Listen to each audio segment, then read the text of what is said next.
జగన్మోహన్ రెడ్డి చేతి కదా మాకు ఇబ్బంది లేకుండా పోను ఏం చేయలేదు కనుక ఆడి ఫస్ట్ నుంచి మాకు ఎంత కాదు మేము ఎప్పుడు టీడీపీ పోలేము. రైతు భరోసా కూడా ఇస్తానంటున్నాడు. ఇస్తాండ ఇస్తే సుఖం అయ్యా అంతా మాకు అన్నిటి మీద వేసేస్తాండ దండగా రేట్లు పెంచి చేసేస్తాను ఎందుకు సుఖం ఏంటి మరి మాకే మన కాడి నుంచి వెళ్ళింది సరుకు డబ్బులు లేవు తక్కువ ఆడి చేతికి ఎక్కువ కొట్టలేము ఇంకా ఎప్పుడు టీడీపీ నష్టమైన కష్టమైన టీడీపీ పోలేమే బాగుంటుంది.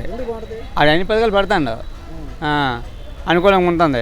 పిల్లలకు ఉద్యోగం లేకుండా పోనారు చదువుకొని ఎందుకు ఎవరికైనా ఉద్యోగం ఇచ్చినాడా ఈ వారంటీ ఎందుకు అది ఈ 4 రోజులు అడిగి తీసి పారేస్తాడు సుఖమోడు ఏంటి చంద్రబాబు తాత తీయడు ఎందుకు ఆ ఉద్యోగం కంపల్సరీ చేస్తాడు గ్యారెంటీ కూడా ఉంది.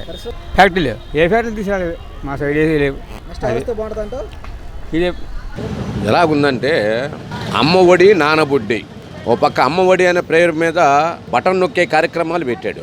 ఒక పక్క నిత్యావసర వస్తువులు అపరీతంగా పెరిగిపోయినాయి. నిత్యావసర వస్తువులు పెరిగిపోయినాయి. అలాగే కేంద్ర ప్రభుత్వంతో గ్యాస్ రేటు డీజిల్ పెట్రోలు ఆకాశాన్ని అంటున్నాయి. కనీసం దాని మీద ఉన్న సబ్సిడీ విషయంలో కూడా అతను నోరెత్తలేని పరిస్థితి. ఇవాళ కేంద్ర ప్రభుత్వాన్ని తొత్తులుగా వ్యవహరించే పద్ధతిలో అడుగులకు మడుగునెత్తే పద్ధతిలోనే వ్యవహరిస్తున్నాడే తప్ప కేంద్ర ప్రభుత్వం అనుసరించే నిత్యావసర వస్తువుల మీద తన రాష్ట్రానికి రావాల్సిన వాతావరణం మాత్రం ఏమాత్రం శ్రద్ధ చూపించలేని పరిస్థితి ఇవాళ జగన్మోహన్ రెడ్డి చేస్తున్నాడమ్మా. ఇవాళ కరెంటు ఛార్జీలు ఏ రూపంలో పెరిగాయనేది ప్రజలను ఏ ఇంటిని అడిగినా కూడా మధ్యతరగతి కుటుంబీకులు కానీ ఏ రకమైన వాతావరణం కానీ ఇవాళ కరెంట్ రేట్లు నిత్యావసర వస్తువులు పైపా పెరిగినాయి అనమాట. గిఫ్ట్ టర్నోవర్ ఛార్జీ అని చెప్పి గిఫ్ట్ ఛార్జీ అని చెప్పి లోగడ 2014లో చంద్రబాబు నాయుడుకు ఉన్న బకాయిలను కూడా తీసుకొచ్చి సర్దుబాటు పేరు మీద ప్రజల మీద అదనంగా భారాన్ని వసూలు చేస్తున్నాడు. ఇవాళ తారీఫ్ రేటు కరెంటు రేట్లు పక్క రాష్ట్రాన్ని చూసి మనకు అర్థం అవుతుంది. 200 యూనిట్ల వరకు ₹1 కూడా తీసుకోలేని పరిస్థితి తెలంగాణ ప్రభుత్వం చేస్తుంది. కనీసం ఇక్కడికి వచ్చేటప్పటికి మాత్రం 200 రేట్లు కన్నా అప్రయత్నంగా పెరిగి ఇవాళ మీటర్ మీద ఛార్జీలు వేసి ఛార్జీల మీద మీటర్ మీద ఉన్న తక్కువ రేటుకి మీటర్లు కొని దాని ఎక్కువ రేట్లకి మీటర్లు బిగించే పరిస్థితి ప్రపంచం వ్యాపార పద్ధతి ద్వారాలోనే ప్రజల మీద ఈ కరెంటు ఛార్జీలు పెంచే వాతావరణం జగన్మోహన్ రెడ్డి చేస్తున్నాడు. నవరత్నాలు కాదండి, ఇవాళ నవరత్నాలు కాదు, ఇవాళ నవమోసాలుగా తయారైంది అనబడి ఈ ప్రభుత్వం నవమోసాలుగా తయారు చేస్తూ పేరుకే నవరత్నాలు అని చెప్పాడు. ఈ పథకాలన్నిటి కూడా నవరత్నాలు కాదు, నవమోసాలు అనమాట. ఓ పక్క టిక్కో ఇల్లు అని పేరు మీద ఉన్నాడు, రుట్కోకి ఇంతమందికి ఇచ్చిన పర్లేదు. ఇవాళ జగనన్న ఇల్లులు అన్నాడు.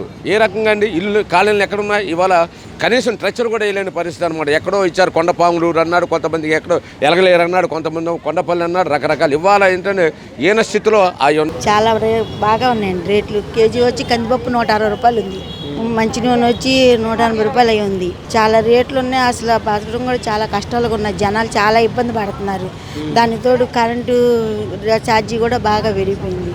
మద్యం కూడా రేట్లు బాగా పెంచేశారు. ఈ మద్యం మూలన ఇంట్లో ఇబ్బంది అయిపోతుంది. మహిళలు చాలా ఇబ్బంది పడుతున్నారు. పనులకి వెళ్తున్నారు, కూలి పనులు అయ్యి చేసుకుంటున్నారు. వాళ్ళకి ఇంట్లో సౌకర్యం ఉండట్లేదు. తెచ్చిన డబ్బులేమో మందికి దారిపోసేస్తున్నారు. ఇంట్లో వచ్చేటప్పుడేమో వంటకు ఉండట్లా. పిల్లలు చాలా ఇబ్బంది పడుతున్నారు. స్కూల్ ఫీజులు అవి కూడా ఇబ్బంది పడుతున్నారు. ఆయన ఏదో ఇస్తున్నాను, స్కూల్ పిల్లలు పెడుతున్నాను చేస్తున్నానని ఎంత మటుకు కరెక్ట్ అనేది ఆయన ఆత్మకు తెలియాలి. ఇక్కడ కాలనీలోకి వచ్చేటప్పటికేమో వాటర్కి చాలా ఇబ్బంది పడుతున్నారు. అసలు నీళ్ళు రావట్లా, తన్నుకుంటున్నారు కూడా. పోలీసులకి కేసు పెట్టినా కూడా వాటిని వాటర్ గురించి పట్టించుకోవట్లే పోలీసులు కూడాను. దానితోడు గంజాయి బ్యాచ్ బాగా ఎక్కువైపోయింది. దాన్ని అరికట్టే వాళ్ళు ఎవరు లేరు. పోలీసులు ఇంటిమేసి ఇస్తుంటే పోలీసులు కూడా సరి పట్టించుకోవట్లేదంట.